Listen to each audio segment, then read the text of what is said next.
მსოფლიო ომების სტატისტიკას თუ დაუჯერებთ, ბრძოლის დროს დაღუპულ ჯარისკაცთა აბსოლუტური უმრავლესობა არა საარტილერიო და საავიაციო ცეცხლით, არამედ ნაღმტყორცნებიდან წარმოებული ცეცხლით იღუპება. ეს 120 მმ-იანი ჭურვია. ეს კი 120 მმ-იანი ქართული ნაღმტყორცნი, რომელსაც მტრის დაზიანება 7 კილომეტრის რადიუსზე შეუძლია.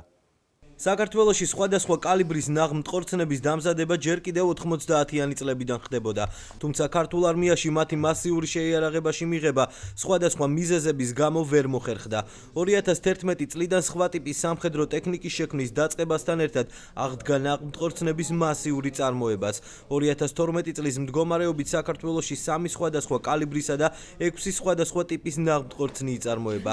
აქედან ერთი 120 მმ-იანი, ორი 82 მმ-იანი და 3 60 მმ-იანი კალიბრის ნაღმტყორცნია. საკმაოდ დიდი დაზიანების რადიუსი აქვს, ანუ ცოცხალი ძალის წინააღმდეგის, ცოცხალი ძალის გარდა შეიძლება გამოიყენო მსუბუქად დაჯავშნული მოწინააღმდეგის მსუბუქად დაჯავშნული საშუალებების წინააღმდეგ და გარდა ამისა სტაციონარული ობიექტების წინააღმდეგ და მთაგორიან რელიეფის პირობებში კიდევ ერთხელ აღნიშნავ, საკმაოდ ეფექტური იარაღია ესა. ანუ ვინაიდან ისვრის მაღალი ბალისტიკური ტრაექტორიით, საკუთარი პოზიციის და მოწინააღმდეგის საკუთარი პოზიციის ჩვენების გარეშე შეგიძლია ზუსტი და დამიზნებით ცეცხლი აწარმოო მოწინააღმდეგის პოზიციას. რაც შეეხება ბიკალიბრულ ნაღმტყორცნებს, მას ძირითადად სპეცდანიშნულების რაზმების შეტევითი ოპერაციებისას გამოიყენებენ. ჩვენ ვაწარმოებთ 60 მმ-იან, 82 მმ-იან და 120 მმ-იან ნაღმტყორცნებს. ასევე იწარმოება 60 მმ-იანი უხმაურო ნაღმტყორცნი, რომელიც სპეცდანიშნულების რაზმებისთვის არის.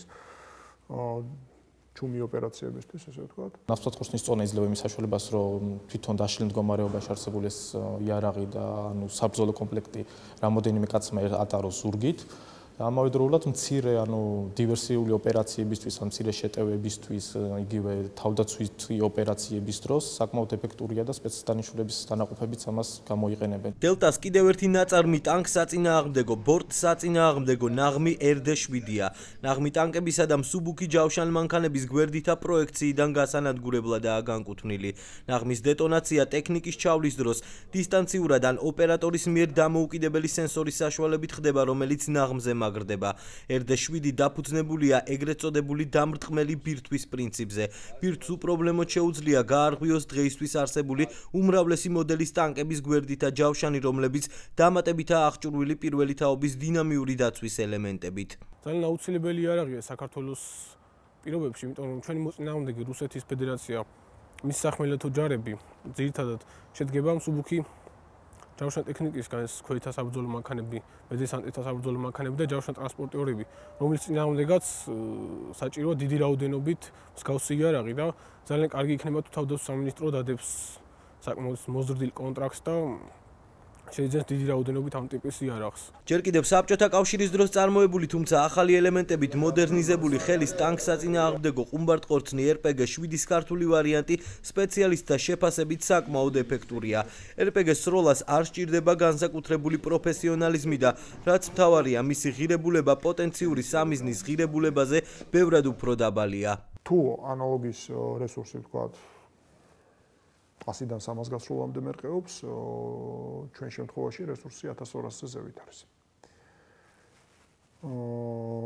შესაბამისად, ასეთი ტიპის იარაღის გამოყენება ბევრად უფრო იაფი არის, როდესაც ინტენსიურ სწავლებებს ახორციელებ, ან თუნდაც როდესაც გაძლიერებული მუხტით ახორციელებ გასროლას, ანუ რესურსი სიმტკიცის ბევრად უფრო მაღალია აქვს ჩვენ პროდუქცია. ჩვენ გარკვეული ცვლილებები შევიტანეთ, გავაუმჯობესეთ, გარკვეული ჩვენი პატარა წვლილის მიგვიწვეს მაგის გაუმჯობესებაში და ამჟამად ამას ქვია ქართული პროდუქტი.